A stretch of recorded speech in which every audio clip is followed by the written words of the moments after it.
राधे राधे। कैसे हैं आप लोग? ईश्वर कृपा से आप सब अच्छे होंगे। ईश्वर सब पे कृपा बनाए रखे, सबका कल्याण करे। आज हम बताने जा रहे हैं श्रीमद् भागवत महापुराण का 33वां अध्याय, देवहूति देवहूति को तत्व ज्ञान एवं मोक्ष पद की प्राप्ति।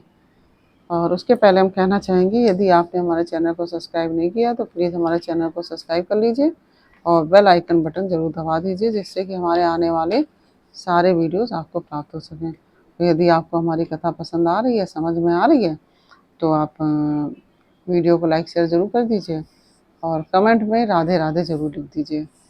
आप राधे राधे लिखेंगे तो हमको भी बड़ी खुशी होगी, क्योंकि बड़ी मेहनत से हम बनाते हैं ये वीडियो। और आप लोग अगर कमेंट नहीं करेंगे और वीडियो को लाइक नहीं करेंगे तो कैसे हमको उत्सुकता होगी, हमको भी मनोबल बढ़ता है हमारा भी। तो कम से कम उसके लिए तो आप इतना तो कर ही सकते हैं, राधे राधे तो लिख ही सकते हैं कमेंट में, और वीडियो को लाइक शेयर कर दीजिए। चलिए अब चलते हैं कथा की तरफ। श्रीमन्नारायणी नारायणी हरि हरि, नारायणी नारायणी हरि हरि। तेरी लीला सबसे प्यारी प्यारी हरि हरि, तेरी लीला सबसे न्यारी न्यारी हरि हरि। श्रीमन्नारायण नारायण हरि हरि, नारायण नारायण हरि हरि। राधे राधे। बोलो कृष्ण कन्हैया लाल की जय। मैत्रेय जी कहते हैं, विदुर जी, श्री कपिल भगवान के ये वचन सुनकर कर्दम जी की प्रिय पत्नी माता देवहूति के मोह का पर्दा फट गया और वे तत्व प्रतिपादक सांख्य शास्त्र के ज्ञान की आधार भूमि भगवान श्री कपिल जी को प्रणाम करके उनकी स्तुति करने लगी। देवहूति जी ने कहा, कपिल जी, ब्रह्मा जी आपके ही नाभि कमल से प्रकट हुए थे। उन्होंने प्रलयकालीन जल में शयन करने वाले आपके पंचभूत इंद्रिय शब्द आदि विषय और मनोमय विग्रह का जो सत्यवादी गुणों के प्रभाव से युक्त सत्य स्वरूप और कार्य एवं कारण दोनों का बीज है, ध्यान ही किया था। आप निष्क्रिय सत्य संकल्प संपूर्ण जीवों के प्रभु तथा सहस्त्रों अचिंत्य शक्तियों से संपन्न है। अपनी शक्ति को गुण प्रभाव रूप से ब्रह्मादि अनंत मूर्तियों में विभक्त करके उनके द्वारा आप स्वयं ही विश्व की रचना आदि करते हैं। नाथ, यह कैसी विचित्र बात है कि जिनके उदर में प्रलय काल आने पर वह सारा प्रपंच लीन हो जाता है, और जो कल्पांत में माया में बालक का रूप धारण कर अपने चरण का अंगूठा चूसते हुए अकेले ही वट वृक्ष के पत्ते पर शयन करते हैं, उन्हीं आपको मैंने गर्भ में धारण किया। विभो, आप पापियों का दमन और अपने आज्ञाकारी भक्तों का अभ्युदय एवं कल्याण करने के लिए स्वेच्छा से देह धारण किया करते हैं। अतः जिस प्रकार आपके वराह आदि अवतार हुए हैं, उसी प्रकार यह कपिला अवतार भी मुमुक्षुओं का ज्ञान मार्ग दिखाने के लिए हुआ है। भगवान, आपके नामों का श्रवण या कीर्तन करने से तथा भूले भटके कभी कभी आपका वंदन या स्मरण करने से ही कुत्ते का मांस खाने वाला चांडाल भी सोमयाजी ब्राह्मण के समान पूजनीय हो सकता है। फिर आपका दर्शन करने से मनुष्य कृतकृत हो जाए, इसमें तो कहना ही क्या है। ओह, वह चांडाल भी इसी से सर्वश्रेष्ठ है कि उसकी जिह्वा के अग्रभाग में आपका नाम विराजमान है। जो श्रेष्ठ पुरुष आपका नाम उच्चारण करते हैं, उन्होंने तप, हवन, तीर्थ स्थान, सदाचार का पालन और वेदाध्ययन सब कुछ कर लिया। कपिल देव जी, आप साक्षात परब्रह्म हैं, आप ही परम पुरुष हैं। मृत्युओं के प्रभाव को अंतर्मुख करके अंतःकरण में आपका ही चिंतन किया जाता है। आप अपने तेज से माया के कार्य गुण प्रभाव को शांत कर देते हैं तथा आपके ही उदर में संपूर्ण वेद तत्व निहित हैं। ऐसे साक्षात विष्णु स्वरूप आपको मैं प्रणाम करती हूँ। मैत्री जी कहते हैं, माता के इस प्रकार स्तुति करने पर मातृ वत्सल परम पुरुष भगवान कपिल देव जी ने उनसे गंभीर वाणी में कहा। कपिल देव जी ने कहा, माता जी, मैंने तुम्हें जो यह सुगम मार्ग बताया है उसका अवलंबन करने से तुम शीघ्र ही परम पद प्राप्त कर लोगी। तुम मेरे इस मत में विश्वास करो। ब्रह्मवादी लोगों ने इसका सेवन किया है। इसके द्वारा तुम मेरे जन्म मरण रहित स्वरूप को प्राप्त कर लोगी। जो लोग मेरे इस मत को नहीं जानते वे जन्म मृत्यु के चक्र में पड़ते हैं। मैत्री जी कहते हैं, इस प्रकार अपने श्रेष्ठ आत्मज्ञान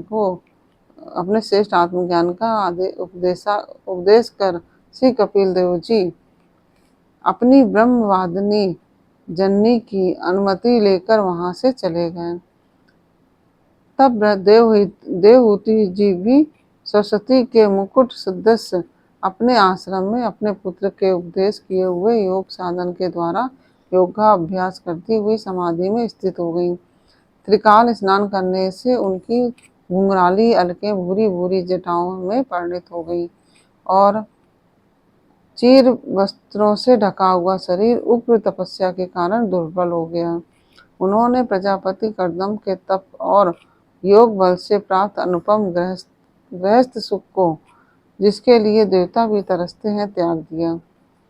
जिनमें दुग्ध फेन के समान स्वच्छ और सुकोमल शैया से युक्त हाथी दांत के पलंग, सुवर्ण के पात्र, सोने के सिंहासन और उन पर कोमल कोमल गद्दे बिछे हुए थे तथा जिसकी स्वर्ण स्फटिक मणि और महामरकत मणि की भीतों में रत्नों से बनी हुई रमणी मूर्तियों के सहित मणि में दीपक जगमगा रहे थे, जो फूलों से लदे हुए अनेकों दिव्य वृक्षों से सुशोभित था,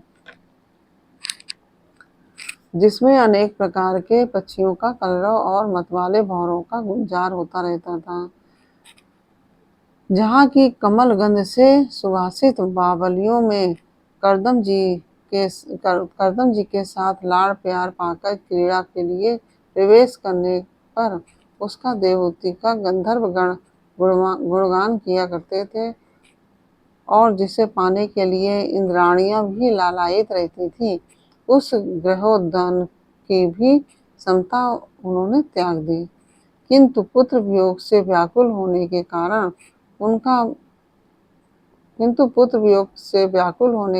अवश्य उनका मुख कुछ उदास हो गया। पति के वनगमन के अनंतर पुत्र का भी वियोग हो जाने से वे आत्मज्ञान संपन्न होकर भी ऐसी व्याकुल हो गई जैसे बछड़े से बिछुड़ जाने से उसे प्यार करने वाली गौ। वत्स विदुर अपने पुत्र कपिल देव रूप भगवान हरि का ही चिंतन करते करते वे कुछ ही दिनों में ऐसे ऐश्वर्य संपन्न घर से भी उपरत हो गई। फिर वे कपिल देव जी ने भगवान के जिस ध्यान करने योग प्रसन्न वदनार बिंद युक्त स्वरूप का वर्णन किया था, उसके एक एक अवयव का तथा उसके समग्र रूप का भी चिंतन करती हुई ध्यान में तत्पर हो गई। भगवत भक्ति के प्रबल वैराग्य और यथोचित कर्मानुष्ठान से उत्पन्न हुए ब्रह्मा साक्षात्कार कराने वाले ज्ञान द्वारा चित्त शुद्ध हो जाने पर वे उस सर्वव्यापक आत्मा के ध्यान में मग्न हो गई, जो अपने स्वरूप के प्रकाश से माया जनित आवरण को दूर कर देता है। इस प्रकार जीव के अधिष्ठान भूत पर ब्रह्म श्री भगवान में ही बुद्धि की स्थिति हो जाने पर उसका जीव भाव निर्वृत्त हो गया और वे समस्त क्लेशों से मुक्त होकर परमानंद में निमग्न हो गई। अब निरंतर समाधिस्थ रहने के कारण उनकी विषयों के समयत्व की भ्रांति मिट गई और उन्हें अपने शरीर की भी सुधि न रही। जैसे जागे हुए पुरुष को अपने स्वप्न में देखे हुए शरीर की नहीं रहती है, उनके शरीर का पोषण भी दूसरों को द्वारा ही होता था, किंतु किसी प्रकार का मानसिक क्लेश न होने के कारण वह दुर्बल नहीं हुआ। उसका तेज और भी निखर गया और वह मैल के कारण धूम युक्त अग्नि के समान सुशोभित होने लगा। उनके बाल बिखर गए थे और वस्त्र भी गिर गया था, तथापि निरंतर श्री भगवान में ही चित्त लगा रहने के कारण उन्हें अपने तपोयोग में शरीर की कुछ भी सुधि नहीं थी। केवल प्रारब्ध ही उसकी रक्षा करता था। विदुर जी, इस प्रकार देवहूति ने कपिल देव जी के बताए हुए मार्ग द्वारा थोड़े ही समय में नित्य मुक्त परमात्म स्वरूप श्री भगवान को प्राप्त कर लिया। वीरवर, जिस स्थान पर उन्हें सिद्धि प्राप्त हुई वह परम पवित्र क्षेत्र त्रिलोकी में सिद्धप्रद नाम से विख्यात हुआ। साधु स्वभाव विदुर जी योग साधन के द्वारा उनके शरीर के सारे दैहिक मैल दूर हो गए। वह एक नदी के रूप में परिणत हो गया, जो सिद्ध गण से सेवित और सब प्रकार की सिद्धि देने वाली है। महायोगी भगवान कपिल जी भी माता की आज्ञा लेकर पिता के आश्रम से ईशान कोण की ओर चले गए। वहां स्वयं समुद्र ने उनका पूजन करके उन्हें स्थान दिया।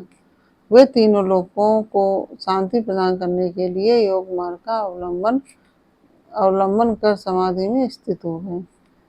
सिद्ध चारण, गंधर्व, मुनि और अप्सरागण उनकी स्तुति करते हैं तथा सांख्याचार गण भी उनका सब प्रकार से स्तमन करते रहते हैं।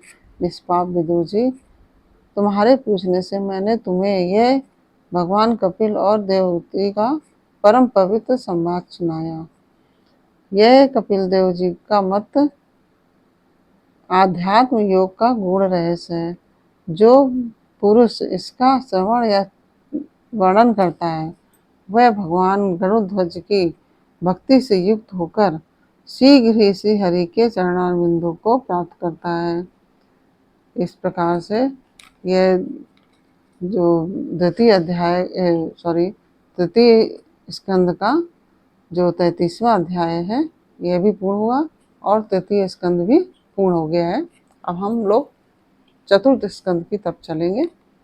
और श्रीमन्नारायण नारायण हरि हरि, भजमन नारायण नारायण हरि हरि, तेरी लीला सबसे प्यारी प्यारी, हरि हरि तेरी लीला सबसे न्यारी न्यारी, हरि हरि श्रीमन्नारायण हरि हरि, भजमन नारायण नारायण हरि हरि।